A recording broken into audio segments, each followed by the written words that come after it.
천재를 보도록 하겠습니다.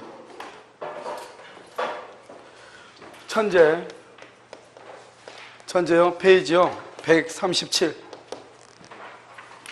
담보책을 보도록 하겠습니다. 담보책. 자, 그럼 담보책을 보시면요, 244번 보고 계시나요? 자, 244. 매도인의 소유에 속하지 않는 부동산 매매도 뭐가 된다? 유효이다.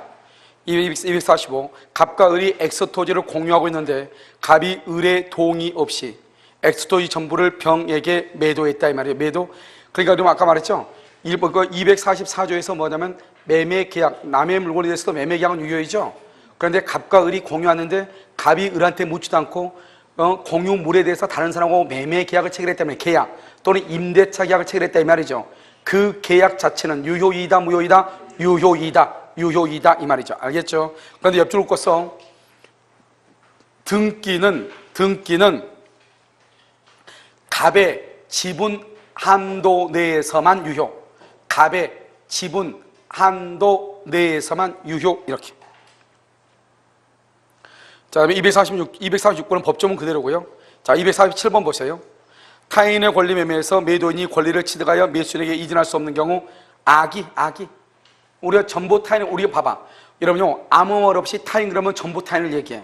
일부는 반드시 앞에다가 뭐라고 써야 돼? 일부라고 써야 돼. 일부는. 알겠죠? 그래서 타인의 권리 매매에서 매도인이 권리를 취득하여 매수인에게 이전할 수 없는 경우, 악의도 계약을 말 수 있다, 해제할 수 있다. 선악불문이죠. 248. 매수인이 매매 목적인 권리의 전부가 타인에게 속한 사실을 줄고 알고 있었다. 그럼 뭐죠? 악이죠. 악이 아무 말에서 권리가 전부죠. 권리가 전부 거기 줄고 전부 타인의 권리죠. 그럼 뭐다? 선악불문하고 계약을 해제하고 선인 경우 한해서 손해배상을 청구하죠. 맨 끝에 해제할 수 있다. 이렇게. 249는 갑이 을로부터 매수한 임야가 모두 제3자 병의 소유, 전부 타인의 권리, 이 말이죠. 됐죠? 그래서 밝혀져 소유권 이전이 불가능하게 되어 있고, 매수인 갑이 그 사실을 알지 못한다, 뭐다? 선의. 우리가 전부 타인 권리에서 선의는 계약을 해제할 수 있고 손해배상을 청구할 수 있고, 손해배상은 무슨 이익배상이다? 이행 이익배상이다, 이 말이죠. 그런데 뭐는 없다? 대금 감액 청구권은 없다. 그런데 손해배상 청구권은 손해배상 청구권은 이주어 손해배상 청구권은 인정된다. 그래서 거기다가 이행 이익배상, 이렇게. 이행 이익배상. 그 다음에 250번. 매매 목적인 권리 전부가 타인에게 속하죠? 그럼 매도인이 손해배상 책임을 진다면 그 배상액은 뭐다? 이행 이익 상당액이다, 이렇게. 251. 매매 목적인 권리 전부가 타인이죠? 그저 권리의 전부를 이전할 수 없게 된 경우, 매도인은 선의의 매수인, 무슨 이익이다? 이행 이익 배상. 이 말이나 손해배상이라는 말이나 똑같은 말이죠. 자, 252는요, 타인의 권리 매매에서 권리를 이전할 수 없게 된 매도인은 선의의 매수인에 대하여 줄고 불능 당시 시가요. 이행 불능 당시 시가를 표준어. 그 다음에 줄고 계약이 이행된 것과 동일한 경제적 이익을 배상할 의무, 이것을 우리는 뭐란다? 이행 이익 배상이라고 얘기하는 거예요. 그러니까 우리가 지금 여기서 보는 것은 그냥 우리는 이행 이익 배상이다, 이렇게 얘기하죠. 그런데 여기 이행 이익에다가 뭐다? 계약이 이행된 것과 동일한 경제적 이익을 배상할 의무, 이행 이익 배상, 이렇게. 똑같은 말인데 풀어서 쓴 거죠. 무슨 말인지 알겠죠? 그 다음에 253번은요, 매매 후 목적인 권리 전부가 타인이죠. 전부가 타인이죠. 그럼 어떠한 전부 타인? 악의의 매수인은 손해배상 청구가 된다, 안 된다? 안 된다. 또 전부가 타인 거기다 줄고 오시고, 거기 보면요, 여러분요, 그다서 제척기간 X라고. 제척기간이 있어, 없어? 없죠. 그 다음에 여러분요, 571조죠. 571조. 우리 아까 한번 봤으니까요. 571조로 보면 선의의 매도인이죠. 선의의 매도인이 계약을 해제하는데 문제는 뭐죠? 매수인이 선의이냐 악이냐에 따라 달라지죠. 매수인이 선이면 손해를 배상하고 계약을 해제하고, 매수인이 악이면 손해배상한다, 안 한다? 안 하고. 그래서 이 양 봐봐. 매수인이 매수인이 권리가 타인의 매도인에게 속하지 아니함을 안 때는 매도인은 매수인에 대하여 권리를 이전할 수 없음을 통지하고 계약을 해제. 이전할 수 없음을 통지하고 계약을 해제. 그 말은 손해배상을 한다 안 한다? 안 한다 이 말이죠. 254번은요. 타인의 권리 매매라는 사실을 알지 못한 매도인, 알지 못한 누구로 한다? 선의. 선의의 매도인은 이 말이죠. 선의의 매도인은 매수인의 선의 악의를 묻지 않고 계약을 해제. 이 말이 중요하죠. 왜요? 매수인이 선의면 뭐를 하고? 손해를 배상하고 해제하고, 매수인이 악이면 손해배상하지 않고 해제하고. 그러니까 선의의 매도, 전부 타인의 권리에서 선의의 매도인은 매수인의 뭐를 불문한다? 선악을 불문하고 계약을 말 수 있다, 해제할 수 있다 이 말이죠. 자, 572조는 일부 타인의 권리죠. 자, 255번 보셔요. 권리의 일부가 타인에게 속하여. 항상 우리가 그냥 봐봐, 전부 타인의 권리는 그냥 뭐라 한다? 전부란 말을 다 쓰지 않고 타인의 권리 매매에 있어서 이런 말을 자주 쓴단 말이죠. 그런데 일부 타인의 권리는 반드시 앞에다가 무슨 말을 쓴다? 일부라는 말을 써. 그래서 권리의 일부가 타인에게 속하여 매도인이 권리를 취득하여 이전할 수 없는 경우 대금 감액 청구권은 누구도 행사할 수 있다? 악의의 매수인도 행사할 수 있다. 그래서 우리가 일부 타인의 권리에서 대금 감액 청구권은 뭘 불문한다? 선악을 불문하죠. 그래서 뭐라고 나오겠죠? 매수인은 대금 감액을 청구할 수 있다 이렇게 나오겠죠. 아시겠죠? 256 일부 타인의 권리의 경우 손해배상 청구권은, 손해배상 청구권은 악의의 매수인은 행사할 수가 있다 없다? 행사할 수 없다. 그래서 손해배상은 누구만? 선의만. 이때 손해배상은 무슨 이익배상이다? 이행 이익배상이다 이런 말이죠. 자, 257 갑이 원래부터 토지 100평을 매수했는데 그중 줄고 봐 10평이 병소유. 이 말이 항상 중요하죠. 10평을 뭐라고 한다? 일부 병소유로 뭐라고 한다? 타인. 그것을 일부 타인이다 이렇게 얘기하죠. 갑이 그 사실을 알지 못한다. 알지 못한다. 뭐다? 선이죠. 선일 때는 일부 타인의 권리에서 선일 때는 대금 감액, 계약 해제, 손해배상을 청구할 수 있죠. 알겠죠? 이때 손해배상은 뭐라고 한다고? 이행 이익 배상이라고. 알겠죠? 그 다음에 258번은요 권리의 일부가 타인에게 속하죠. 그럼 두 번째 줄 선의의 매수인은 계약 해제 외에도 손해배상을 청구한다. 누구일 때? 선의 동일하고 언제부터? 안 날로부터 1년. 선의는 안 날로부터 1년. 여기서 뭐라 하냐면 선의의 매수인 이렇게 안 써.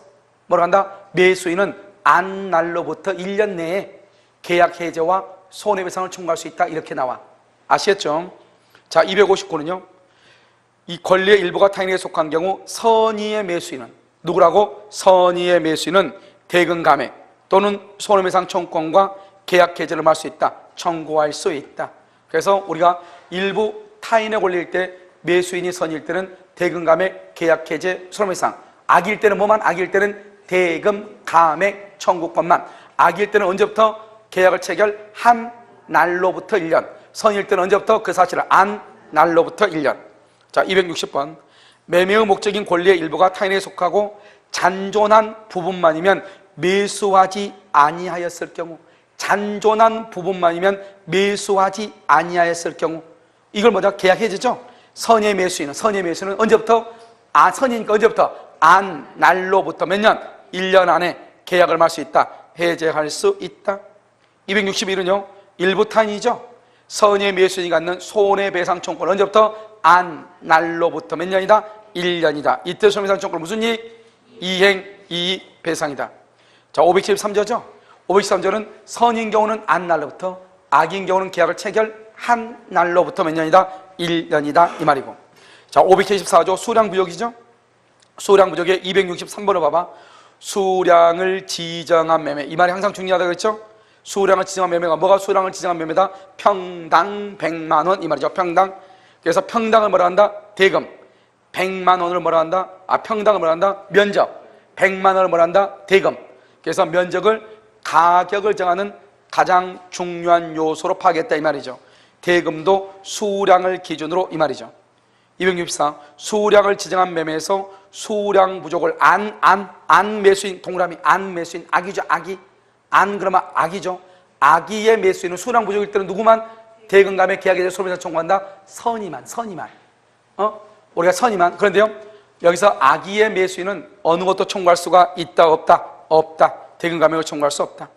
265번 수량 부족으로 인한 대금 감액 청구권은 누구한테 행사한다? 선의의 매수인만. 선의의 매수인만. 누구는 안 된다? 악인은 안 된다. 이게 바로 뭐가 다르다? 일부 타인의 권리하고 다르다. 알겠죠? 266 수량을 지정한 토지 매매 계약에서 실제 면적이 계약 면적에 미달한다. 미달. 계약 면적에 미달 줄 것이고 거기를 거기다 써 535조 계약 체결상의 과실책임 X. 계약 체결상의 과실책임 X. 계약 체결상의 과실책임을 지는 것은 아니다. 이렇게 아니다. 됐죠 지금? 자, 그 다음에 교환계약이라고 되어 있나요?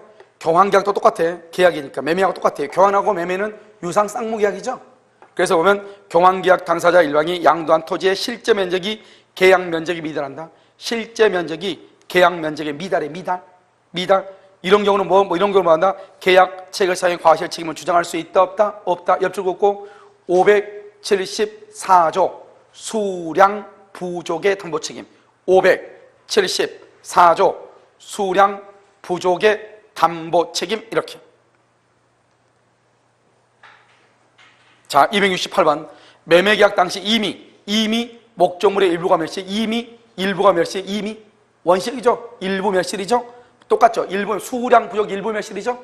선의의 매수인은 대금감액 계약 해제 손해배상은 언제부터? 안 날로부터 몇 년? 1년 안에 청구할 수 있다. 자, 575조죠. 575조는 용익 권능의 제한이죠. 용익 권능. 자, 용익 권능 뭐라고 그랬죠? 여러분 봐봐. 매매할 때 지상권이라든가 지역권이라든가 전세권이라든가 대항력 있는 임차권이라든가 유치권 같은 것이 있는 경우, 그러면 내가 사용하고 수익할 수 있다 없다? 없다. 그것을 뭐라 한다? 용익 권능의 제한이다. 이런 말이죠. 그럼 우리가 뭐랬죠? 민법의 대원칙은 계약의 해제는 언제 한다? 목적을 달성할 수 없을 때. 목적을 달성할 수 있으면 해제는 된다 안 된다? 안 되고 뭐만 된다? 손해배상만. 다시 한번 볼까요? 269번 매매의 목적물이 유치권의 목적이다. 유치권의 목적이 됐다. 그럼 유치권이란 말은 용익 권능이 제한됐다. 계약 해제권은 누구만 행사한다? 선의의 매수인만. 선의 동그라미 하고 안날 플러스 1년이죠. 항상 선의라고 하는 것은 안날 플러스 1년 이렇게. 자, 270번 갑이 울소유 토지 위에 저당권이 설정된 사실을 모르고 지상권이 설정된 사실을 모르고 동그라미 선이죠. 지상권이면 뭐죠? 사용하고 수익할 수 있다 없다? 없다. 용익권능의 제한이죠. 선이죠. 계약 해제하고 뭐가 있다? 손해배상이 있죠. 그래서 모르고 당해 토지를 매수했다. 계약 해제권과 손해배상 청구권이 인정이 된다. 271 매매 목적물이 줄고 전세권의 목적이다. 전세권이 있다 말했죠. 지상권, 지역권, 전세권이 있다. 용익권능의 제한이다. 선인 경우는 언제부터다? 선인 경우는 안 날부터 몇 년 안에? 1년 안에. 선의의 매수는 목적을 달성할 수 없다. 목적을 달성할 수 없으면 계약을 만다? 해제한다. 목적을 달성할 수 있다. 계약을 해제할 수가 없다. 이렇게 없다. 그 다음에 272 매매의 목적이 된 부동산에 대항력을 갖춘 임대차 줄고 대항력을 갖춘 임대차. 그러면 누구는? 선의의 매수인은 목적을 달성할 수 없음을 이유로 계약을 해제할 수 있다 없다? 해제할 수 있다 없다? 있다. 목적을 달성할 수 없을 때만 해제한다. 자, 576조 저당권 전세권 행사죠. 저당권 전세권의 행사. 576 273번 봐봐요. 갑과 을은 면적을 가격 결정의 제일 중요한 요소로 정하여 거기 줄 거 봐. 면적을 가격 결정의 제일 중요한 요소로 정한다. 이것을 뭐라 한다? 수량을 지정한 매매라고 하죠. 수량을 지정한 매매. 그래서 100평을 을에게 매매했는데 토지 위에 제3자의 뭐가 있다? 저당권이 설정됐다. 저당권이 있다. 그 저당권에서 또 뭐가 된다? 경매가 된다. 저당권만 있으면 담보 책임이 있다 없다? 없다. 저당권에서 뭐가 돼야 된다? 경매가 돼야 된다. 그것만으로 저당권 그것만으로 담보 책임이 있다 없다? 없다. 지지 아니한다. 이렇게. 자, 274조 4번 저당권이 설정된 부동산의 매수인이 소유권을 보존하기 위해서 뭘 했다? 출제. 그 옆에 뭐라 되어 있죠? 매수인은 이렇게 되어 있죠. 선이 낙이란 말이 있다 없다? 없다. 뭘 불문한다? 선, 악을 불문한다. 출제, 비용, 상환 청구. 뭘 불문하고? 선, 악을 불문하고. 자, 275번. 저당권이 설정된 토지를 매수하여 이전 등기를 마쳤으나 후에 저당권이 실행되어 소유권을 상실하죠.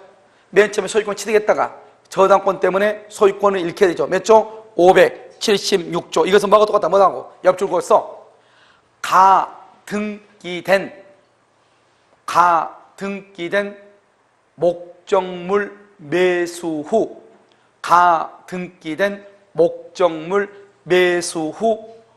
본등기로 직권 말소되면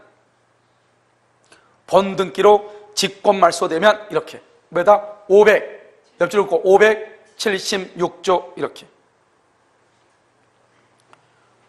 자, 저당권 행사죠. 행사란 말이 중요하죠. 그러면 뭐를 부문하고? 선, 악을 부문하고 세 가지. 저당권 행사 세 가지. 뭐? 계약, 해제, 손해배상, 출제, 비용, 상환, 청구. 그래서 계약, 해제, 손해배상 밑에 하나 더 써. 출제, 비용, 상환, 청구 이렇게. 여기 보면 경매는 왜 이렇게 지문이 적냐? 경매는 여러분요, 뭐죠? 사례 문제인데 여러분 나중에 있잖아요. 지금 이제 이번 주가 끝나면 판례에 관한 문제가 지금 민총은 다 끝났고요. 물권법은 있죠. 그 다음에 특별법 다 끝났어요. 정리가요. 지금 이제 채권법 임대차만 지금 남았어요. 정리. 그냥 다 하긴 했는데 약간 정리를 해야 돼요. 그만 남았으니까 그거 다 끝나면, 판례가 다 끝나면은요, 이런 우리 공주자 기출문제 중에 사례 문제 있죠. 사례 문제는 되게 간단해요. 학생들이 사례 문제를 가지고 잘 못 푸니까 사례 문제 보면 뭘 묻는 것을 잘 모르니까. 왜냐면 사례 문제는 묻는 지문이 딱 정해져 있어. 왜냐면 다른 걸 물을 수가 없어요. 그 범위 안에서만 풀어야 되니까. 알겠죠? 그래서 사례 문제가 보면 예를 들어서 통정의 표시다 그러면 보통 우리가 기출문제 중에서 한 6, 7문제 되거든요. 6, 7문제 다 풀려면 뭐가 있어요? 하나만 딱 풀고 나서 6, 7문제를 나오는 지문으로 다 정리하면 되지. 하나 밑에다가. 알겠죠? 1번부터 1번, 2번, 3번, 4번, 5번, 6번, 7번, 8번 이렇게 정리하면 하나의 지문을 가지고 이 문제가, 왜냐면 문제가 다 똑같으니까, 유형이 똑같으니까 이것만 딱 알고 있으면 문제 푸는 거잖아요. 그러면 6, 7문제 뭐 계속 반복적으로 풀 필요가 뭐가 있어. 알겠죠? 그래서 이렇게 해가지고요, 사례 문제를 한번요 풀어볼 거예요. 뭐 0.5초 만에 끝나요. 알겠죠? 별로 고민할 필요는 없어요. 아무튼 그런데 끝나요. 이건 뭐 어려운 거 하나도 없어요. 그런데 이 현상을 비치는 것은 경매가는 원래 경매가 되게 문제가 2문제, 3문제 나왔거든요. 그런데 여기는 왜 이렇게 지문이 적냐? 사례 문제로 나왔으니까 이거 여기다 집어넣지 않아서 그래요. 무슨 말인지 알겠죠? 자, 그럼 봐봐요. 경매요. 경매의 경우는 여러분 뭐라 나왔죠? 법정으로 봐. 그랬어요. 법정은 경매의 담보 책임이 이렇게 돼 있죠? 경매에 대해서는 경락에는 전팔조 줄거 봐. 전팔조 뭐냐? 권리하자. 거기를 줄거야 되는데 안 그어졌네요. 전팔조, 그것을 권리에 하자. 이렇게. 물권의 하자는 된다, 안 된다? 안 된다 그랬죠? 누가요? 채무자에게 계약 해제와 대금 감액을 청구한다. 채무자에게. 그런데 이 형 봐봐. 채무자가 자력이 없을 때, 이게 중요하다고 그랬죠? 채무자가 자력이 없을 때, 이 말이 무슨 말이다? 누가 1차적으로 책임진다? 채무자. 그 다음에 2차적으로 누가 책임진다? 채권자. 그 다음에 3항은요, 채무자가 물건이나 권리의 흠결을 알고 고지하지 않을 때만 뭘 한다? 맨 끝에 손해배상을 청구한다. 그러니까 원칙적으로 경매에서는 손해배상이란 말이 있다 없다? 없다고 얘기했잖아요. 나중에 동영상 다시 들어봐. 꼭 없다고 얘기했어. 알겠죠? 그래서는 보면 우리가요, 이것은 경매인데요, 277번 봐봐. 경매를 통해 매각받은 토지에 저당권이 있네. 말이 되나요? 이런 말을 가지고 봐봐. 우리가 경매는 권리의 하자가 있을 때 담보 책임을 물을 수 있다고 그랬죠. 물건의 하자, 법률적 장애는 담보 책임을 물을 수가 있다 없다? 없죠. 그럼 자세히 봐봐. 내가 경락을 받은 물건에 나는 전세권이 없다고 생각했는데 전세권이 있더라 이 말이죠. 임차권이 없다고 생각했는데 임차권이 있더라 이 말이죠. 이걸 권리의 하자라고 그래. 그런데 경락받은 물건에 저당권이 있을 수가 있어 없어? 이걸 내가 묻는 거예요 지금. 내가 경락을 받았는데 경락받은 물건에 저당권이 있을 수 있어? 왜? 무슨 말인지 알겠죠? 저당권, 근저당권은 말소기준 권리니까 경매가 되면 무조건 소멸해야 되는 거예요.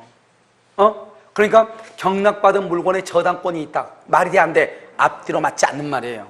그러니까 경락받은 물건에 저당권이 있다고 하는 것은 권리의 하자다 아니다. 아니다. 왜? 그것은 뭐다? 말소, 기준, 권리로서 경매가 되면 언제나 소멸한다. 이 말, 소멸한다. 알겠죠? 자, 277번 보면 갑이 경매를 통해 매각받은 토지에 줄과 저당권이 설정. 그래서 말소, 기준, 권리. 따라서 이것은요, 저당권이 살아남을 수가 있어, 없어? 없죠. 그러면 대금감액청권과 손해배상청권이 인정된다, 안 된다? 안 된다. 이 말은 담보 책임이 없다. 이 말이죠. 담보 책임이 없다. 이 말이에요. 자, 278번요. 경매는 어느 경우 물건의 하자 줄것이고, 거기다가 뭐라고 써야 돼? 법률적 장애라고 하죠. 법률적 장애. 법률적 장애는 담보 책임을 묻는다, 묻지 못한다, 묻지 못한다. 자, 579조. 그럼 579조는 채권이죠. 채권도 매매할 수 있다고 그랬죠. 그러면 채권은 뭐다? 변제기가 지났냐, 지나지 않느냐, 이게 중요하죠. 그럼 여러분요, 1항은 뭐다? 변제기에 도달한 채권이죠. 변제기에 도달했으니까 매매 계약을 할 때, 매매 계약 당시. 2항은요, 변제기에 도달하지 않았죠. 변제기에 도달하지 않은 것은 언제? 매매 계약 당시. 변제기 이렇게. 알겠죠? 이렇게. 변제기에 도달하지 않은 것은 변제기. 이미 변제기에 도달한 것은 언제? 매매 계약 당시. 본다다, 추정한다다, 추정한다. 본다 그러면 안 돼. 본다로 시험이 났다고. 본다 그러면 안 된다고. 그러면 물건의 하자죠. 물건의 하자일 때 이러면요, 매수인은 반드시 뭐가 돼야 된다고 그랬어? 선의 플러스 무과시라고 그랬죠. 그 말이 어디냐 한번 봐봐. 그러나 그 조합 봐봐. 매수인이 하자가 있는 것을 알았거나 악이 과실로 알지 못한다. 과실. 알겠죠? 그러니까 매수인이 악이라거나 과실이 있으면 계약 해제나 손해배상을 청구할 수 없다고 돼 있죠. 그러니까 반대로 해석하면 계약 해제나 손해배상을 청구하려면 악의가 아니고 뭐가 돼야 돼? 선의. 과실이 아니고 뭐가 돼야 돼? 무과실. 그래서 권리의 하자에서 매수인은 선이냐 악이냐만 따지고 과실이 있냐 없냐는 따지지 않는데, 물건의 하자, 물건, 특정물하고 종류물하고 물건의 하자, 물건의 하자에서는 매수인은 반드시 뭐가 돼야 돼? 선의 플러스 무과실이 돼야 돼. 알겠죠? 왜? 악이나 과실이 있을 때는 손해배상을 청구 못한다잖아요. 그럼 매수인이 손해배상 청구하려면 반대로 선의 무과실이 돼야 된다. 이 말이죠. 물건의 하자는 딱 나와 있죠? 경매의 경우에 적용하지 아니한다. 알겠죠? 그러니까 경매는 뭐만 적용한다? 권리의 하자만 적용하고, 여기서 물건의 하자를 다른 말로 뭐라 한다? 법률적 장애. 알았죠? 경매는 적용하지 아니한다. 이렇게. 자, 280번 보셔요.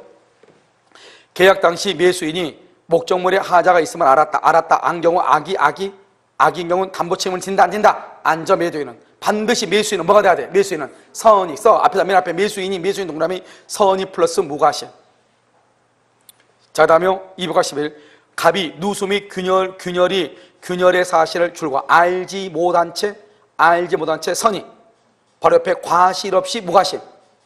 알죠? 선의 무과실로 가옥을 매수했죠? 그러면 계약 해제하고 뭐가 있다? 손해배상 청권이 있다. 하자가 있냐 없냐는 언제를 기준으로 한다? 계약 체결 당시. 283조 3번. 매도인이 기계를 공부하면서 카탈로그나 검사 성적서를 제출했다. 이걸 우리 뭐라고 한다? 무슨 하자라고 그래? 오케이. 객관적 하자. 이렇게. 그러면 기재된 정도의 품질과 성능을 보증한 것이고, 이 기재된 정도의 성능과 품질이 나오지 않으면 뭐가 있다? 하자가 있다. 이런 말이죠. 284. 건축 목적으로 매매된 토지가 관련 법령상 건축 허가를 받을 수 없다. 건축 허가를 받을 수 없는 것 줄고 관련 법령상 건축 허가를 받을 수 없다. 거기까지. 그것을 뭐란다? 법률적 장애 이퀄 물건의 하자. 옆줄 긋고 뭐라고 해야 돼? 경매에서 담보 책임 X. 경매에서 담보 책임 X다. 알겠죠? 그러니까 하자가 있냐 없냐 하는 것은 항상 언제 기준으로 한다? 봐봐. 여기. 여러분요, 채무 불이행으로 인한 손해배상은 언제나 이행불능 당시예요. 채무 불이행 당시를 기준으로 해. 손해배상은 우리가 채무 불이행 있죠, 이행불능이 있죠. 언제나 손해배상을 정할 때는 어떻게 기준하냐? 물건이 얼마인지 알아야지 손해배상을 정할 거 아니에요. 그때는 채무 불이행은 언제나 딱 정해져 있어. 채무 불이행은 채무 불이행 당시를 기준으로. 채무불이행 속에 뭐가 들어있어요? 이행불능이 들어있죠? 이행불능 당시를 기준으로 손해배상을 정할 때는 채무불이행 당시를 기준으로, 이행불능 당시를 기준으로 해요. 아니 물건이 얼마짜리인지 알아야지. 이 물건이 멸실이 됐으면 손해배상을 얼마나 해달라고 할 거 아니에요. 그럼 이 물건이 얼마짜리냐 이 말이죠. 그럴 때는 이 물건이 멸실될 당시, 이행불능 당시, 채무불이행 당시를 기준으로 해. 그런데 담보 책임이 있냐 없냐, 알았느냐 몰랐느냐 이걸 알아야 되잖아요. 선이냐 악이냐를 따질 때는 항상 언제 기준한다? 계약, 체결 당시를 기준으로 하는 것이에요. 알겠습니까? 우리가 여기서 보면 담보 책임에서 선이 악이를 따질 때는 뭘 기준한다? 계약, 체결 당시 이렇게. 알겠죠? 자, 581조 581조에 보면 2항 봐봐. 2항 법조문 2항 뭐라 돼서 불특정물에 하자. 불특정물을 뭐라 한다? 종류물이라고 그래. 불특정물을 종류물이라고 그래. 계약의 해제나 손해배상을 청구하지 않고 하자 없는 물건을 청구하죠. 하자 없는 물건을 뭐라 한다? 완전물 급부 청구라고 그래. 봐봐. 여기 봐봐. 여러분요, 완전물 급부 청구죠.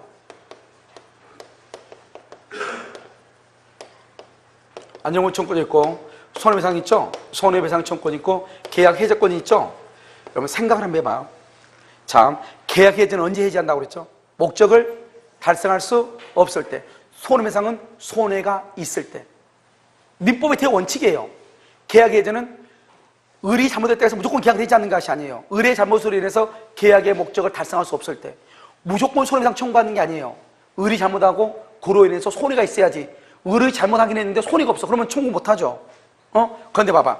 내가 종류물 책상 4개를 4세트를 옮겨달라고 그랬어. 보내달라고 그랬어. 그런데 한 세트가 망가졌어.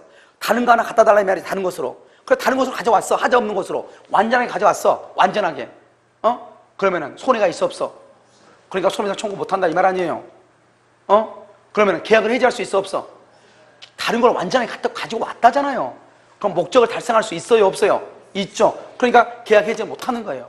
그러니까 완전물 급부를 청구하면 계약 해제와 손해배상은 청구를 못하는 거예요. 그런데 만약에 내가 완전물 급부를 청구하지 않고 계약의 목적을 달성할 수 없어서 계약을 해제했어. 해제했는데 뭐가 있어? 손해가 있어. 그러면 손해배상을 청구할 수 있다 이 말이죠. 그러니까 이걸 트라이앵글을 이해하는 것은 이렇게. 1번 만약에 완전물 급부를 청구하면 계약 해제나 손해배상을 청구할 수가 없다. 그래서 여기 지금 뭐라 나왔어? 계약 해제나 손해배상을 청구하지 않고 하자 없는 물건을 청구할 수 있다고 돼 있죠? 하자 없는 물건을 청구로 뭐라 한다? 완전물 급부 청구라고 하는 거예요. 당연한 거 아니에요? 알겠죠? 그러니까 민법의 대원칙이니까 보면 손해배상은 뭐가 있을 때? 손해가 있을 때. 계약의 해제는 언제? 목적을 달성할 수 없을 때. 그런데 완전하게 물건을 가져왔다잖아. 완전하게. 그러니까 목적을 달성할 수 있죠. 그러니까 해제 못하죠. 손해가 없죠. 손해배상 청구 못하는 것이에요. 무슨 알겠죠? 자, 그 다음에 우리는 여기 물건의 하자는 몇 개월이다? 6개월. 우리 시험에 뭐라 나왔냐? 1년으로 해가지고 시험에 나온 적이 있어. 자, 285번 종류물 매매에서 완전물 급부 청구는 줄곧 선의 무과실의 매수인이 행사해. 선의 무과실. 물건은 항상 뭐가 돼야 된다? 선의 플러스 뭐가 된다? 무과실. 알겠죠? 선의 플러스 무과실 이렇게. 자, 그 다음에 286 갑이 을에게 자신의 건물을 매도하는 계약을 체결했는데 계약 체결 시에 이미 건물에 뭐가 있다? 하자가 있어. 담보 책임은 뭐다? 무슨 책임이다? 무과실 책임이다. 따라서요, 하자 발생에 매수인의 잘못이 있다면 거기 줄거. 매수인의 잘못이 있다면 아까 우리 내가 뭐라고 했냐? 담보 책임은 무과실이죠. 그러니까 매수인한테 잘못이 있다고 해서 써. 거기다 잘못이 있다면 써. 과실 상계 O다 X다. 알아서 써. 과실 상계 X다면 X. 무과실이니까 과실 상계 못한다고. 과실 상계는 채무불행하고 불법행위에서 만나고 있잖아요. 그런데 뭐는 할 수 있다? 뭐는 매수인의 잘못을 참작해서 손해배상을 정할 수는 있다 이 말이죠. 알겠죠? 있다. 그래서 맞죠? 287 종류물로 지정된 매매 목적물이 하자가 발생하죠. 선의 무과실의 매수인은 하자 없는 물건을 청구. 줄고 하자 없는 물건을 청구를 뭐라고 그래? 완전물 급부 청구. 여기서 중요한 것은 뭐냐면 써. 거기다가 밑에다 또 써. 완전물 급부 청구에다가 특정물에는 없다. 완전물 급부 청구는 특정물에는 없어. 특정물, 종류물, 불특정물에만 있어. 여러분 아까 내가 얘기했잖아요. 아파트 101호를 들어갔는데 101호가 나쁘다고 해서 102호로 바꿔달라고 하면 돼? 안 돼? 안 된다. 특정물은 다른 물건으로 바꿔달라 그러면 안 돼. 어디만 있다? 종류물. 종류물만 있다. 알겠죠? 자, 그 다음에 오른쪽 봐봐요. 584조 봐봐. 오른쪽 페이지. 담보책임의 면제 특약으로 되어 있죠? 매도인은 담보책임을 면하는 특약을 할 수 있어 없어? 있죠. 특약 동그라미 바로 옆에 무슨 규정이다? 임의규정이다. 그런데 매도인이 하자를 알고 있어. 하자. 알고 있으면서 고지하지 않았어. 알고 고지하지 않아. 알겠죠? 알고서 고지하지 않아. 그러면 담보책임을 면한다, 면하지 못한다, 면하지 못한다. 이렇게. 알겠죠? 그 밑에는 우리가 이미 했어. 무슨 말인지 아시겠죠? 그래서 여기까지 이렇게 잠깐 쉬도록 그렇게 하겠습니다. 쉬는 게 아니고